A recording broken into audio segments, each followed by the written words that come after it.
it has been quite the week or so in politics, from dropping the C-bomb in the House, political sides telling porkies about the pay equity bill, and 3 naughty MPs getting booted out of Parliament for 21 days. To talk about these issues and more, it is always a pleasure to welcome to the show political commentator Christine Rankin. Christine. Hello, and it's always lovely to be part of it.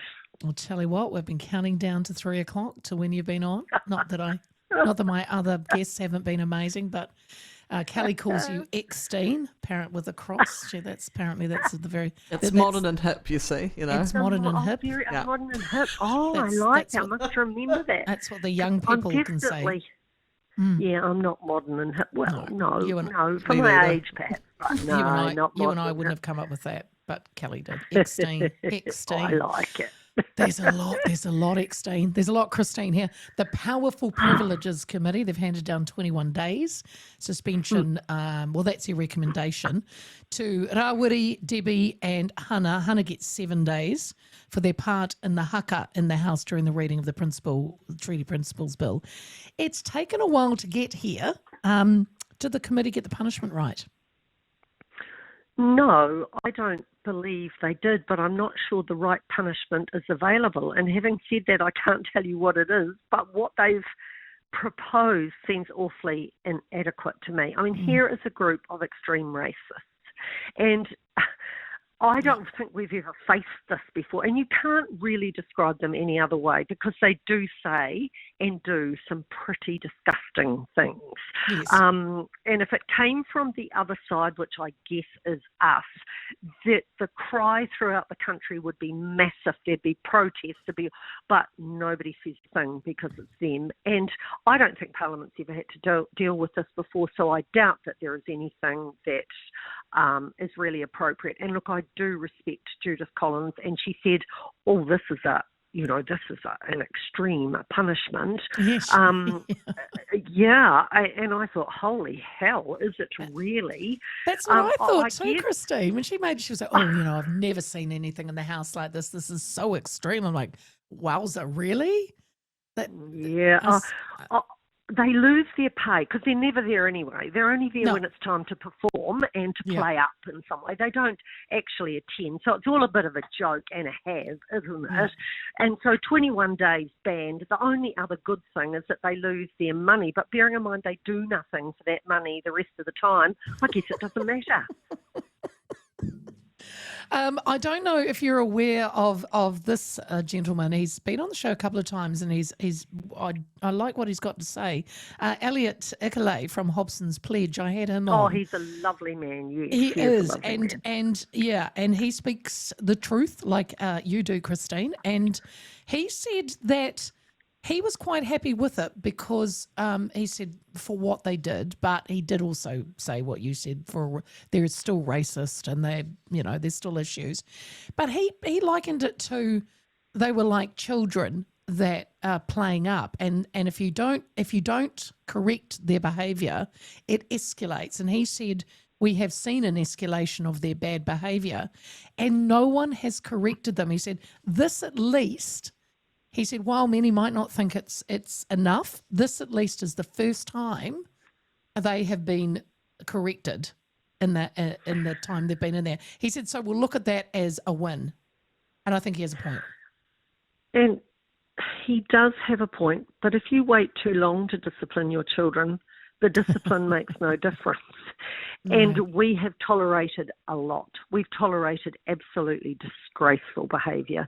I have to say New Zealand First hasn't. They always challenge it, and everyone says that they're out of touch. No, they're not out of touch with a lot of New Zealand. And I think I've said to you before, this is a major issue in New Zealand. It's becoming more and more of an issue.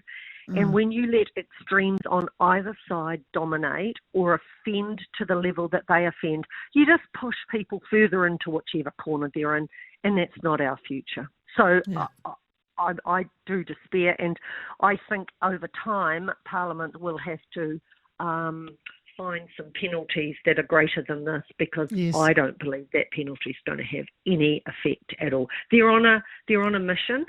And it's a mission of destruction, and I don't believe that they're going to stop for anyone or anything. No, Christine, I think you've got a point.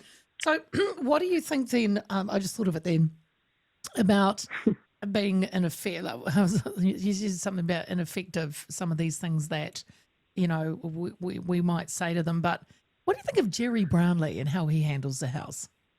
Oh, I think it's such a shame. I mean, Jerry's always been a grump, hasn't he? He's always been very reactive and grumpy.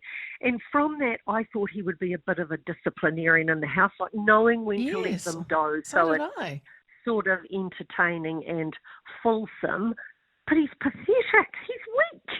Yeah. He's scared of things that if he put his foot down, I think the behaviour would be a lot better generally, and we'd probably get more out of it too at the other times. But I'm really surprised. I honestly thought the grumpy old fella, the old bugger actually, would be a really good at being Speaker. But to me, I'm just very disappointed. Yeah, same. Now, many of us, when we talk about the House, Christine, it's like a circus, right? Full-grown adults yelling at each other. There's always childish behaviour going on. Huckers, and now the C-bomb. Woo-hoo. I mean, goodness sake.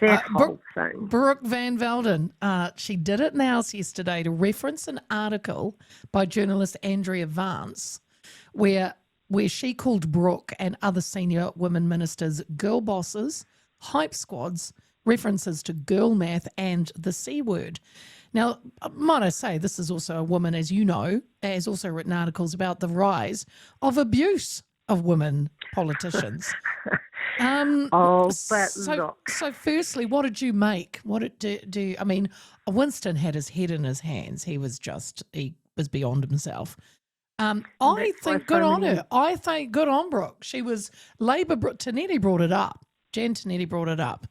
So she answered the question. Again, Christine, Jerry wouldn't let him say anything. She had to stand up 3 times, and then she finally got it out.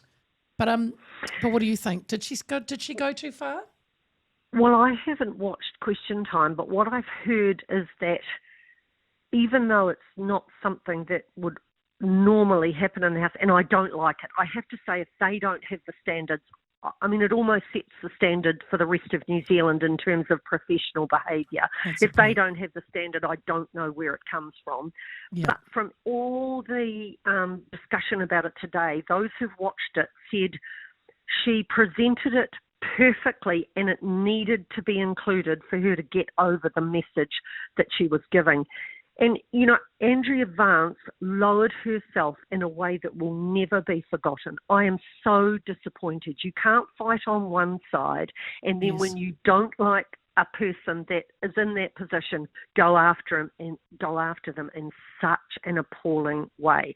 So there's that first and foremost. But then you've got the left, and this is the difference between the left and the right, in my opinion. The left will stoop to anything to be the lowest kind of nasty bullies, and they're really, really good at it.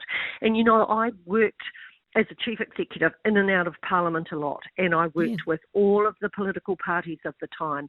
And I've said it many, many times, there is a line that National never steps over. It's like in the old days you would have described it like a gentleman's code. Oh, yes. Labour jump over the line. They jump over the line and they clap their hands and skip while they're doing it. They will go as low as they can go. And then you get joined by the Greens, and dear God, it all just falls to bits. You know, this is one thing, Leah, that those women on both sides could have come together over, the Vance article, and said this is never acceptable for women. And, you know, I have a business partner in the South Island, and we often call what women do to each other the heresy of the sisterhood. Because you look at how women talk about supporting each other, and we mustn't put each other down. In fact, we go in and we support courage and we stand up for each other. Load of bollocks. We do not. We stab each other in the back and gossip constantly. That was so right. It makes me really mad. And God help you, look at Erica Stanford last week over something that was nothing. Christine, I didn't even put that in our thing because I'd totally forgot about how that was blown out of proportion. How dare she use her private email address? How how dare she use her initiative as a minister to get her work at home when a Yeah. system failed? But Yeah. you know what? Everything stacked against her. She's incredibly intelligent. She's a brilliant minister who answers questions directly and does her job. And God help me, she's got the worst thing you can have. She's beautiful. So, you know, I keep saying jealousy's a bitch, and it is. I'm sorry to swear on your program. But no, look, I mean, you're right. I mean, instead of and realizing she couldn't do her work on her work email, you know, instead of just going, all right, I can't work, kicking back, going home, having a glass of wine. Oh, God forbid she sent it to her home computer so she could continue to work. Oh, the travesty.